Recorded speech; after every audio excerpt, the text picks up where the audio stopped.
Jacqueline West's work includes the New York Times best-selling middle-grade dark fantasy series, The Book of Elsewhere, the young adult horror novel, Last Things, and the middle-grade ghost story, Long Lost. An award-winning poet and active HWA member, Jacqueline lives with her family in Red Wing, Minnesota. Take it away. Right. Hi, everyone. Thank you so much. Yes, I am Jacqueline West. I'm going to read a little bit of Last Things, my most recent YA horror novel. This is essentially my modern-day Minnesotan metal reimagining of the old legend of the musician who might have sold his soul to the devil. And it's told through two alternating narratives. There's Anders, the 18-year-old guitar prodigy, and Thea, who is a strange new girl in his small Minnesota town, who's basically Anders' biggest fan, his stalker, perhaps something more. This is a short chapter from Thea's viewpoint near the end of the book. My father used to bring me stones. Nearly every day he'd come home from repairing a boat somewhere, and in his pocket there would be a stone, smooth and water-polished, from whatever river or lake he'd been near. Baptized in the waters of the River Jordan, he'd say. Because all rivers are one river, really. Every river, every raindrop, all flowing to the sea. It took time for me to see the power in them, in the flowing water and in the stones. But then I started to build the circles of river-washed stones, around my bed, around our house, around the scrubby edges of whatever yard was temporarily ours. As long as the circle was whole, we were safe. My father didn't approve. He thought it was pagan, witchy, more magical than holy. But I knew the truth. There's not much difference. My father's always been this way. He argues with Aunt May about her cards and her whiskey and her Bible scrying. When she asks the book a question and opens it to a random passage, he argues with me, at me. I understand. He isn't one of us. He's always on the lookout for the things he calls evil. He sees them on TV, in music, in other people's churches, but he can't see what we see. The places where the evil slides in. The spots where the world is a little too thin and too dark and too full of hiding places. My father and I used to move around a lot, river to lake to river. In each new spot, he would find a church and then slowly begin to disagree with the pastor's way of doing things until he'd launched a whole holy war in his mind. Then he'd go off on his long nights, drinking, preaching, standing thigh-deep in the river. Every now and then he'd get a warning or a fine from the police. Public intoxication, disturbing the peace.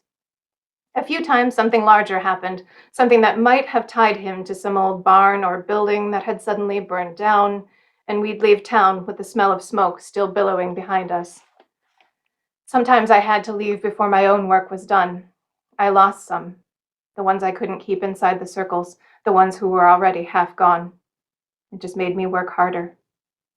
My father had been gone on a week-long bender/baptizing spree when I learned about Anders, up near Aunt May's place in Greenwood.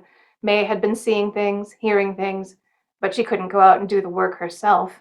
A fragile old woman lurking around a high school, hanging out at a noisy coffee house. She called us, spoke to my father, told a white lie about her health and the truth to me. We all decided I should move in with her, back home, if the Malcolms can be said to have a home. Aunt May and my father were born just outside Greenwood. The family has lived in the area longer than anyone can trace, in part because they had to change names and homes so many times. My ancestors had a gift for getting run out of town. When someone is present wherever and whenever bad things happen, always turning up stained with blood or ash, always arriving too promptly for coincidence, people decide one of two things. Either someone has a gift for helping, always being in the right place at the right time, or that someone is behind the bad things themselves. I know what people usually choose. Still, Aunt May has stayed in Greenwood, keeping to herself in that house outside of town because she knows she's needed here. Darkness takes whatever space it's given. Small towns, back roads, deep forests. The woods outside Greenwood have given it plenty of space. Maybe I'll try to explain this to Frankie later tonight. I've told her about the searches, all the hundreds of people lining up to comb the woods. It's good for her to know that people are looking, to think that they're getting closer to finding her. It keeps her from getting desperate, from trying to break out on her own.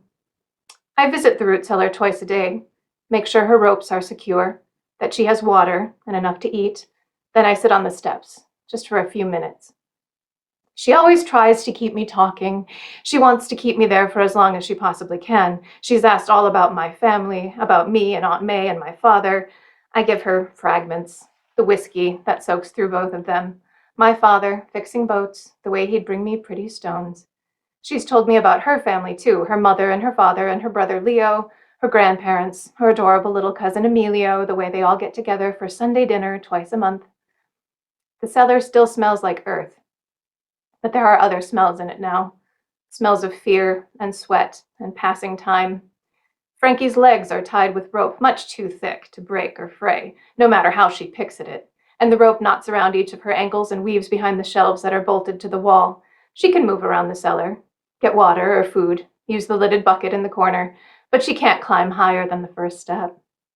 By the time I've shut the door and covered it again, I can barely hear her screaming. I think of all this as I ride through the woods, paralleling Anders' path toward town. I'll beat him to the music studio, hide in the shadows of the alley and wait until he steps inside. I will watch. I will watch, because evil will use any weakness. The moment I stop, that's when they'll slip in. Okay, so that's a little bit of Last Things. It is out now in hardcover and paperback, hopefully in a bookstore near you, from Green Willow HarperCollins. Thanks so much. Oh.